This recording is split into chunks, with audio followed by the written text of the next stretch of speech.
We're looking at Victor's 1971 Chevy pickup. He's got some front end problems going up there. The steering wheels do some jiggling around and such.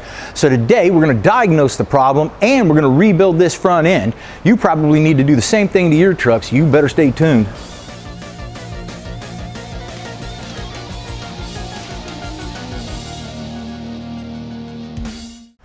So the first thing I'm going to do when I'm checking out my front end is I'm just going to go ahead and grab a hold of my front wheel and I will jiggle it up and down. I'll see if I have any movement on my upper and lower control arm. I'll jiggle it sideways and I'll see if I have any movement in my tie rod ends, idler arm, or pitman arm. In this case, we can see that our inner tie rod end has way too much movement in there. So it's possible that the drag link could be bad, but it's more than likely that somebody just installed a tie rod end that was too small. When I get it out of there, I'll be able to find out, and we'll find out in just a minute. All right, I got my curiosity up on this inner tie rod end. I want to find out what's going on. One of the things you want to notice is this does not have a castle nut. Somebody did this wrong. This is just a nylon lock. Do not put these on. A castle lock looks like this right here. So you can see how it is similar to a castle in your chess pieces, and that's why it's called that.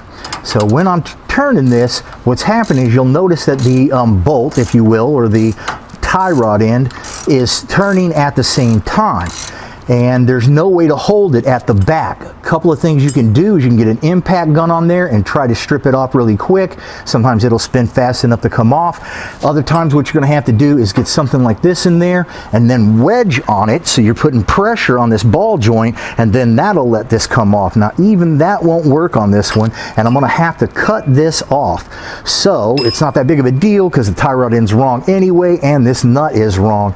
But if you run into that problem, that's how you do it. Worst case scenario, you're going to have to cut. Now this is a pickle fork. This is basically the old way that we used to take these parts apart. The problem with it is that it will normally mess up your rubber on your tie rod end, and it can do more damage down here. If you're not going to be saving it, it's kind of not that big of a deal, but I really don't prefer to use those. This is a nicer way to go right here. This little tie rod end popper is just going to go right in like this. I'm going to go ahead and loosen up the bolt on the bottom, but I'm not going to take it off all the way. I still want to have it about even with the threads on the bottom, okay? And then I'll go ahead and put this on. Make sure that the bottom here is right in the middle of the bolt that is sticking down. Then I go ahead and tighten this up, and at some point it's going to go ahead and pop. So maybe get some safety glasses on, and then normally you'll hear it pop, but not necessarily. Okay, so that's already popped, and now I can just take this off.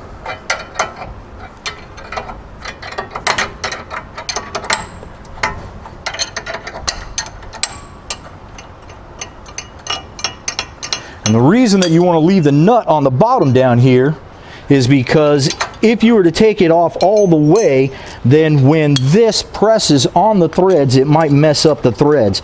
Now again, if you're not keeping it, it's not that big of a deal, but if you were going to be rebuilding the front end and this particular part was still good, then you'd be able to use it again. So here's what we have, and what happened was that somebody installed the wrong inner tie rod end when they did this, and that's where all the slop came from the front end. So I'll show you how to rebuild these to keep your alignment in check, because we don't want to have to get this all out of whack again. So we'll rebuild these right now. Now I don't want to take my tie rod end apart because I need to make sure that when I make my new one, it is exactly the same size so that my alignment won't be off. So we're going to take this collar right here and install it. And then these are counterclockwise and clockwise, or vice versa, and so they'll only fit on one way, okay? So this will not screw on like this. You have to be the right side to the right side, so to speak. So that's going to go on like this, and what I'll do is I can see on the inside of the old one here how far this screwed in or not, and I can get that in about the same spot. I can get this guy screwed on, get my collar on first, and then screw it on. And I want to make sure that I have threads sufficiently into my collar here. I don't want to have one side only hanging on by 1/8 of an inch and this one in by 2 inches. I want to make sure that both sides are in a good inch or two, whatever's necessary to have it even on both sides. And what happens when you're doing the alignment with this guy is that all you have to do is adjust this center adjustment bar right here, and then it'll simply move them in and out, and you can do your alignment without having to take off one of your tie rods and readjust it. So I'm going to go ahead and get these two guys the same size, and then we'll move on to the next thing. Okay, I've got these about even right here. We want to have them as accurate as possible because then our alignment won't be out. You got a couple of different ways of doing it. You can just kind of size it up here against there. You can make a mark on the floor where the zerk fittings are at. And that's a real specific spot to be able to mark them. You can get a tape measure out, measure it several different ways. I'm going to get this a little bit closer and then we'll get some heavy lifting going. Once I've got my lengths even, what I'm going to do is take my collars and I'm going to tighten them up. But I got to make sure the split in the collar and the split in the adjuster is in the same spot, so when it clamps down, it's clamping down correctly. Now I'm not going to tighten these down a lot because when I install this in the car, these might be clocked a little bit off. Clocking is just making sure that they're in the same position here, like this. So I might have to adjust it a little bit. So I've just got these snugged up enough to keep it from rotating around, but loose enough to where I can adjust it a little bit when I put it in. Now I'm going to go ahead and I want to lower my lower control arm all the way down, so I have to take my shock off in order to be able to do that. All right, so now I'm going to take off my lower and upper ball joints, okay? And I'll show you a couple of different ways of doing that. First thing you're going to want to do is, the way I like to do it really, is I'll get a jack up underneath, right where the spring is, right on the perch there, and I'll just jack it up a little bit to take some of the tension off of the front end. Then what I'm going to do is I'm going to loosen up the bolt on the top and the bottom. I'll get it, the nut even with the threads, so I've got a little bit of gap there, so that when this pops, I'll know it. I don't want to take the nuts and take them all the way off, because then when it pops, then this is just going to go flying apart. The nuts are on there to keep this under control. Now this is my favorite way to do it. It's the most controlled way, and it just seems to be the safest way for me, really.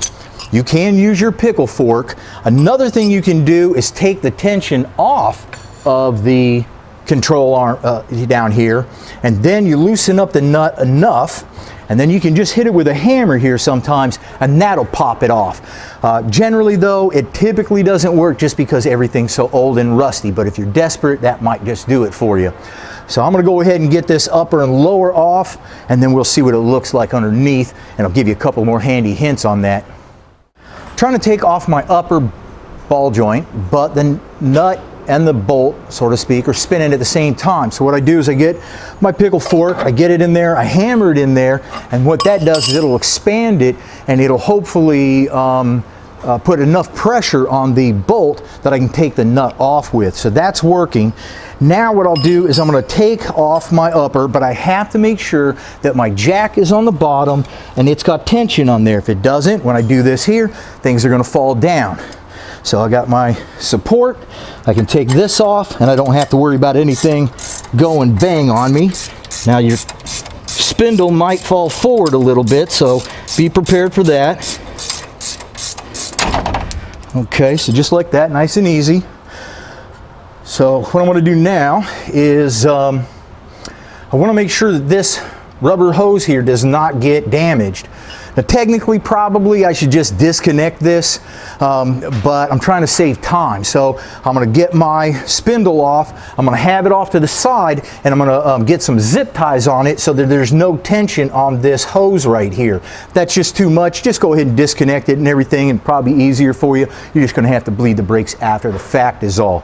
Now that I have this like this, I can take the lower off, and then I can simply take my whole spindle off altogether. Sometimes times what guys will do also is they'll disconnect the hose right here and they'll bring the lower control arm down, and that'll let the spring pop off when the spindle's still on there. Now technically speaking, that's not the correct way to do it because the spring just kind of goes spilling out of there. This truck has been dropped, there's not a lot of tension on it, so when I drop it down, I don't have to worry about that. But if this had an original spring in there, you might want to think about using a spring compressor, or when you're dropping down this jack and letting it go, the lower control arm go all the way to the ground, be careful because that spring will come springing out of there pretty good. Now that there's no weight on our upper control arm, we can move it around and we can see that there is some slop in there, so it's a good thing we're taking care of these.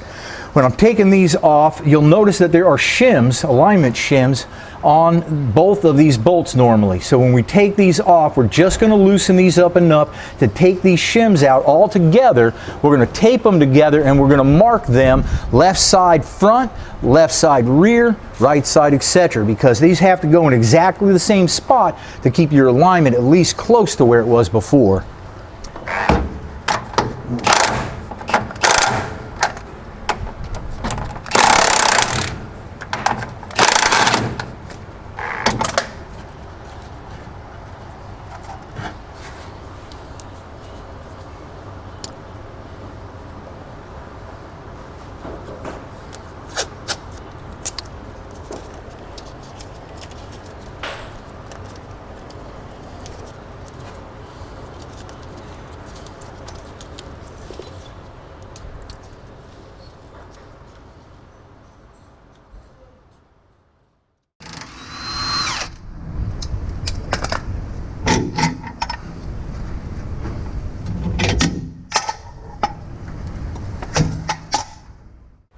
All right, so now I got my spring out of there. I'm going to go ahead and take the U-bolts that are holding onto the lower shaft right here.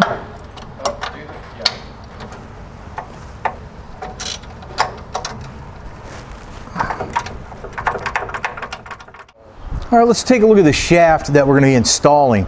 What we're going to be doing is basically just unscrewing this side and then the other side, and then the shaft will come out. Now these are counter. One's clockwise, one's counterclockwise. And what we're going to be doing is we want to get something so this shaft doesn't spin around on us when we're trying to take it out. So I'll just get something like this, or a large screwdriver, whatever. This is 1 3/8 inches. A lot of times these are going to be on here really solid. You might have to soak these in oil, heat them up, all kinds of things to get them off. These weren't done too long ago, so this isn't too tough for me on this one. These are coming off pretty easy. So I'm going to get one side loose, then I'll take this and flip it around and do the same thing on the other side. One of the reasons these went bad is whoever installed them and never installed grease in them, and nobody ever bothered to install grease in them after that either. So these are not rubber bushings, these are metal on metal bushings. If you do not grease them, they are going to wear out like nobody's business. So you'll see this here, there ain't one stick of grease in that. So we'll get these off and we'll get grease on ours and we'll get back in there.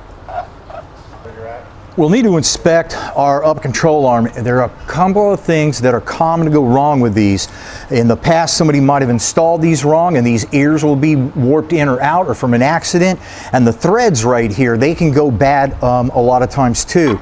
So we're going to take our new ones, and before we put our shaft in there, and we're going to screw them in and we're going to see how tightly they bolt down or not. And if they're just too sloppy, we're going to have to get a new upper control arm. These are going to be okay to get by with, so that's going to work for us. We'll get our shaft right here, and before we install it, we are going to get our grease that somebody didn't get last time, and we're really going to pack it in there, so much so that when we tighten everything down, all the grease is going to come splooging out again and we're going to wipe it down. But better too much than not enough. You're just going to install this like this. It's got the rubber bushing on there so it fights you just a little bit, and then we're going here like that. Let me get a rag.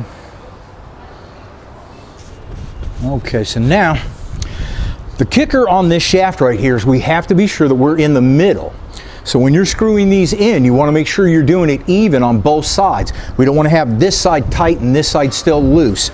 Also, when we're doing it, we want to make sure that our shaft is pointing with the bolt holes going straight like this, if you will. We don't want to have them like that. After everything's tightened up, it's a bit tougher to move it. So I'll get this started on one side, and I'll get it started on the other.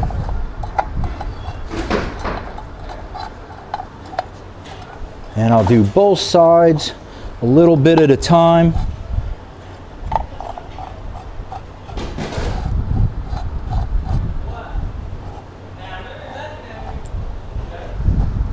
I want to make sure they're going in pretty even. If I tighten one side up all the way and then try to tighten the other side, it might throw things off just a hair. So we're trying to get both sides to tighten at the same time. We want to make sure that our distance right here on the shaft is equal. If you did it wrong, it might be to one side or the other. But everything's looking pretty good there. Now what we can do is tighten them up. In order to do that, we'll again use this shaft here so it doesn't move on us too much. And we'll have to flip it around to the appropriate way that we are tightening it.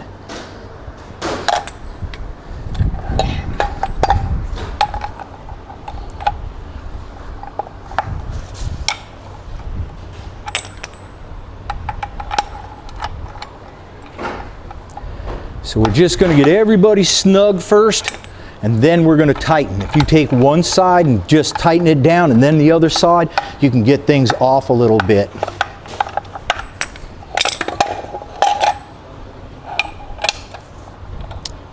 Oop, wrong way.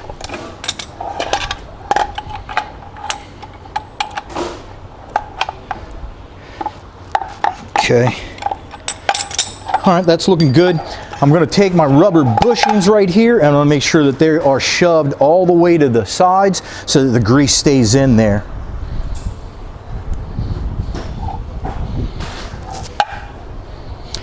All right, and that's how that goes there. I will tighten these up just a little bit more when I get it in. With my shaft done, I can do my upper ball joint, and I can see that this has already been replaced once. If this was original, these would be riveted in. All you have to do is just grind the rivets off and then just knock them down. Now sometimes people like to do them when they're in the car still because it's being held there for you, but it's really not that tough either way to go. So all you're going to do is just unbolt these and then stick the new one in. So to install this, we're going to need to take the nut off. Make sure we don't lose it. Then we are going to take this rubber off here because it won't fit with it on there. This will take me just a second to get off because it's on really good. All right, now before we put this on, we are going to put in an insane amount of grease on this.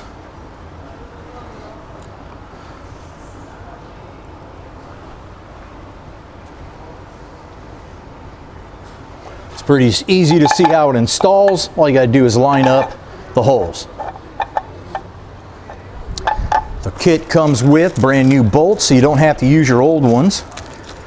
It's also going to come with a Zerk fitting, lock washers, nuts, and a cotter pin. So it's going to have everything you need. There's no washers or anything on the top. Everything is on the bottom.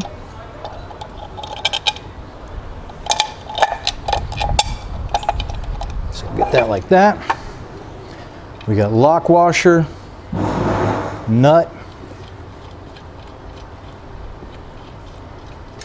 All right, so just like everything, you always heard me say, you snug everybody up first and then you go ahead and tighten up.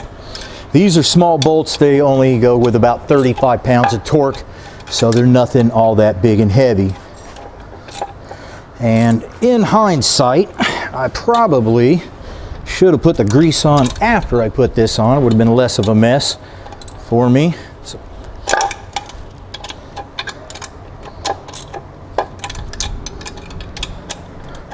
okay, we're all set. So now I'll put some more grease on there. Put it on the edges. We'll put some on the boot in here. If I don't, it makes it tough to go on. And even if after we do all of this, we'll still get a zerk gun, and we will zerk all the fittings too. So this upper control arm is all ready to go back in. So we're going to go ahead and build our lower control arm, and then we can put everything back together again. So now the lower shaft's basically the same thing as the upper one. We're just going to go ahead and unscrew them and then screw them right back in. There's a few idiosyncrasies that I will get to in just a second. Let me get this guy out and I'll show you what it is.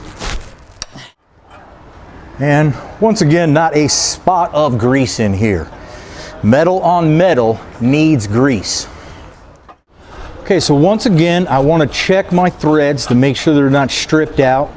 Sometimes these will get uneven. Your lower control arms, these are more common to have problems because they're on the bottom to get hit. So if this ear right here gets twisted out or in or anything like that, it's really going to give you problems here and you might have to replace it. Now this is going to go in just like the upper. I'm going to get a bunch of grease on these guys and shove them on in. I do want you to notice right here that this has indentations right here and right here. And what's going to happen is when you put this in, there are little stubs sticking down there, and these are going to match right up with those. Okay.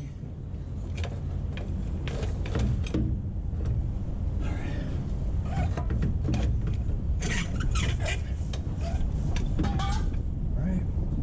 Good right there? Yeah, for right now. Okay, so I'm going to stall my lower control arm first. Remember that the shaft has that divot in it. I have to line that divot up with the little prong that's sticking down. A lot of times the shaft is going to be in the incorrect spot a little bit, so maybe you'll have it up high or be down low or whatever. It's not a big deal. Just line up your pin and then you'll be able to move this up and down to get the rest of the stuff together. So just give me a few minutes to get all this lined up, get my U-bolts back in, and we'll keep on cruising. Now you might have noticed that we have not taken care of the bottom ball joint yet. So it's generally easier to have this all bolted up and more secure to work with. It costs about $30 or more to have these pressed out and in, whereas you can get this kit right here generally online for about 60 bucks. So it's about the same amount of money, but you'll be able to do more of your repairs in the future. All you're going to do is you're just going to get the individual pieces that they have here, and you get a big fat one on the bottom so it'll push through. This here, the C, is just going right on top of the ball joint right here. So I'll just tighten this up until it starts to pull out. I got it. Okay.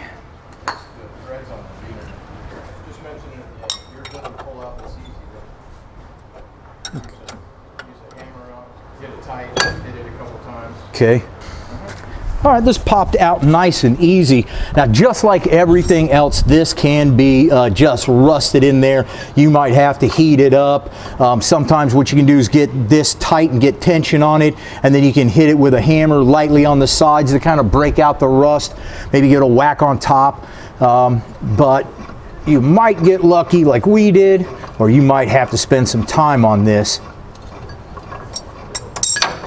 Now putting it back in is kind of the same way.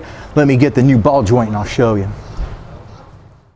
Just like everything else, once it's out, we have to inspect to make sure that there's no damage in here. This is looking good. We're going to get grease on the hole here, and we're going to get grease on our ball joint. We'll just slide it up underneath. And the important thing on this is to get it to go up nice and straight. So I'll just get a rubber mallet and I'll encourage it. I'm not hitting on it too hard. I don't want to collapse this bottom. And I'm just getting it started. I'm making sure that it's looking nice and even. We'll get this guy right here.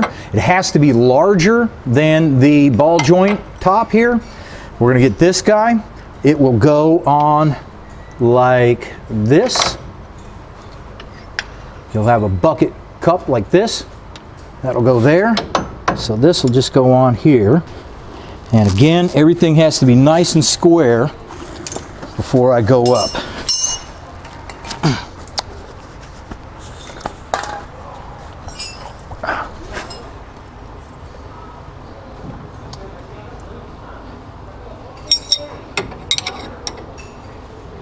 Now if you get pressing this and you see that it's starting to go a little wicky-wacky on you, just undo this, reposition it, and then start again. But don't just keep cramming it in there thinking it's going to even out on you, because it more than likely won't. This is going pretty nice and easy.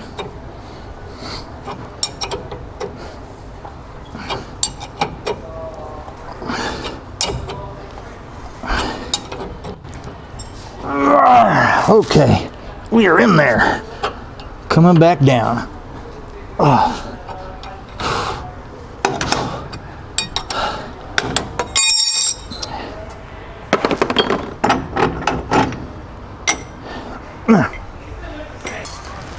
Okay, let's double check. Right, we are looking good. Now we're going to put our spring back in. I want you to notice a couple of things on your spring. Right here is different than the bottom. This is your top, and in this pocket right here, there's a little bracket this is going to fit into. This is going to shoot down into. When we're putting this in, we got to make sure that we're in there. If we're on it, then it's going to be higher than we need it, and it'll give us problems. On this guy right here, this is going to fit into a pocket right here. So we're going to get this in. We're going to rotate it until this is in the pocket. Then we'll get a jack underneath and jack it up, and hopefully everything will work okay. Now, if this was a stock spring, you would more than likely need a spring compressor to get this to be small enough to slide in there.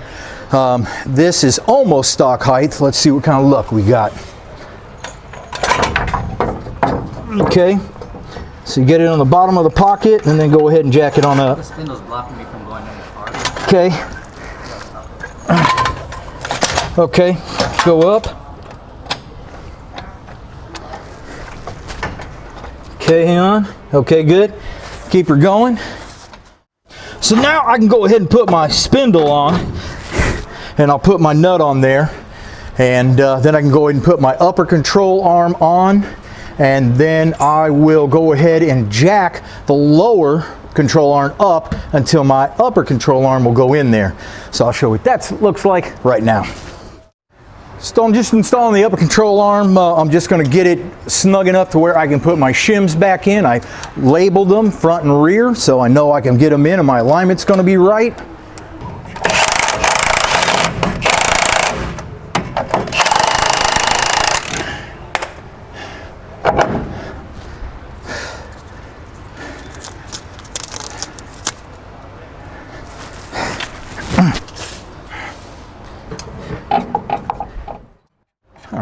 So when you're doing this, make sure that you leave your nuts on the end of any threads so that the threads are protected until you're getting ready to assemble.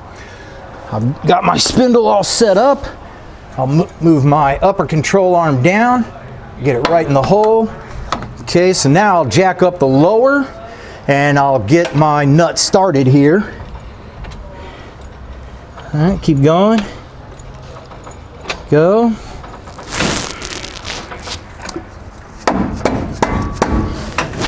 Okay, that's good. Okay, so now I'm going to get the nut on here and I'm going to bolt it up to specs. I'm not going to give you the specs actually, and the reason being is that over the years there are a little bit different specs for different ball joints and stuff. And this front end is basically the same from I think about 1960s all the way up to like 1972 or so. So check the individual specifics of your year before you tighten it. I've got this tight. All I got to do is line up my cotter pin. In order to do that, I will tighten it, not loosen it, without going overboard. Then we'll do our top. Then I'll get my tie rod ends on. All right, now I'm going to go ahead and install my tie rod in. If you forget which way is which, then generally in this year, your fatter one is going to be on the inside and the skinnier one is going to be on the outside. All you got to do is put it up there. If it doesn't fit, swap it around. Go ahead and turn your steering wheel all the way to the left and then you'll have your drag link out far enough and you'll be able to get your tie rod end on. I'll get my bolts started on it, and then all I got to do is move my spindle out, drop this guy on, and there we go. So I'll get my nut on here and tighten that all up. Give me a minute for that, huh? So we've taken care of most of the components on our front end. A few things that you're going to want to look at the same time is your pitman arm. This is what attaches to your gearbox, and then your drag link. These last a pretty long time. They don't go bad that often, but it is an occasional thing. On the other side of the pitman arm, holding onto the drag link, is your idler arm. Now these have a lot more common of wearing out, and it is more than likely you'll need to do this at the same time. We got lucky and ours was good, so we didn't have to worry about it. That pretty much wraps up this front end. I hope you feel the confidence to be able to get under your truck safely and do this kind of work. We're here to help you out. We want to see your truck on the road. My name is David Welch. I'm at Brothers Tech Center every single week getting this kind of dirty so that you get your truck back on the road. You check us out on Instagram and Facebook, and subscribe for God's sakes, because I'm not doing this for my health.